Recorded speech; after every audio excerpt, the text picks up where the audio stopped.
ходот на преговорите, 6 го дефиниравме и го ветихме пред комисарот Хан како последен датум за бирачките законодавство, кој што смаѓа и проверката на избирачките списоци. Дека тоа е така, кажува тоа што е денес јасно. Предпоставам се дека и другите председатели. Значи, пребуваме во еден финиш, кој што се надам дека ќе признајдеме најдобрите решенија во интерес на граѓаните.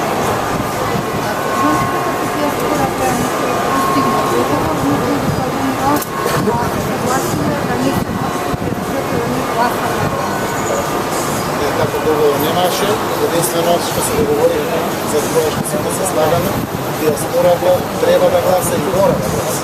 Диаспората е составен дел од нашиот живот. Но да дадеме вака 3.000 бројски да добива заради амбасадори, институциите на систем и апсолутно да уставната еднаквост на гласа биде ставена во прашање со кој се сите окажуваат. А пред се по препораките на ОПСИ одите преку извештаите, тоа не смееме да го дозволиме не заради тоа што овде сме коректив како опозиција поставени, заради тоа што тоа е уставно така. Понудивме дури и Министерство за диаспората, тоа што ќе биде од помош на диаспората, за да една од целите биде, знаете како, покрај тоа што очекуваме да ја помагат на својата мајка од ковина, тука дај Боже може да ги вратиме назад во нашата земја. Во духот на тоа сите сме унисон на апсолутно цензусот како решение мора да биде постигнат, ако остане диаспората да гласа или на крајот гласовите да се испратат во матичното живеалиште на секој граѓанин кој што живее било каде на светот, да го има право на глас. Секако денеска очекувам завршница од оваа наша. Мене знај во врска со програмата за национални дани, како левица, големица ставка со програмата за богатство во програмата од минатите избори, како мислите да вратите средната класа, да вратите да речеме на нивото 70%? Колку време е да? Значи, ние денеска, односно вчера, ја отворивме дебатата по нашата платформа, ја имаме нашата визија и рековме, които се сметаме за најмудри, најстручни, најпрофесионалци и најпаметни. Граѓаните се тие граѓанските организации, експертите, професионалците, кои што може да не продолжат помножа.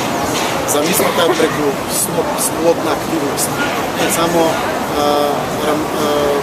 прогресивното ограничување како проект, праќањето на ДДВ за секој граѓанин, социјалните трансфери, целиот пакет на мерки треба полека да ја јакне финансиски сиромашната класа, секако на сметка на некој.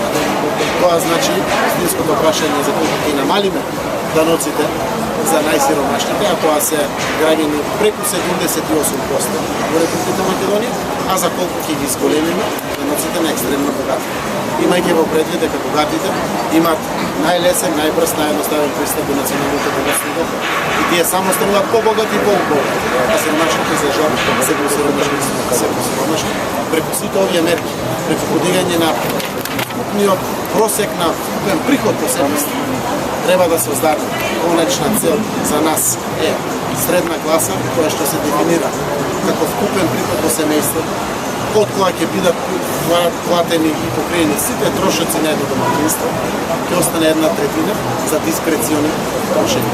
Тоа се трошења за годишен одмор, за некој просек од 5 години да се оди во возило, да има барем 7 дена за зимување на тоа семејство, да може да се дозволи нешто кое што не спаѓа во ова живеачка. Тие се 1/3. Просекот е меѓу 45 и 50 илјади денари приход на 4 члена семејство, во кој што двајца се полнолетни работи. Тоа е стандардот кој што важи за нас. Економскиот раст треба се зголеми сега. Економскиот раст мора да иде напред. 4% раст, не 30, јас по нашата евиденција повеќе 40 години и треба да го стигнеме нивото кој што сега западне. Не смееме воопшто да бидеме радосни ако Светска банка ни проектира 3,8, а нашата влада вели не 4 км. Абсолютно не смееме да не радува заради тоа што реалните можности на Македонија со истинско алоцирање на резервоарите кои што постојат во капитални инвестиции и поддршка на стопанството пред се на домашното стопанство ќе овозможи раст поголем од 7%. Но тоа е нешто за кое што опрва СДСМ во коалицијата, отвора дебата во 5 недели, ќе заврши на 6-та недела некаде со програмски конгрес, каде што ќе биде испакувана целата програма, која што ќе испорачена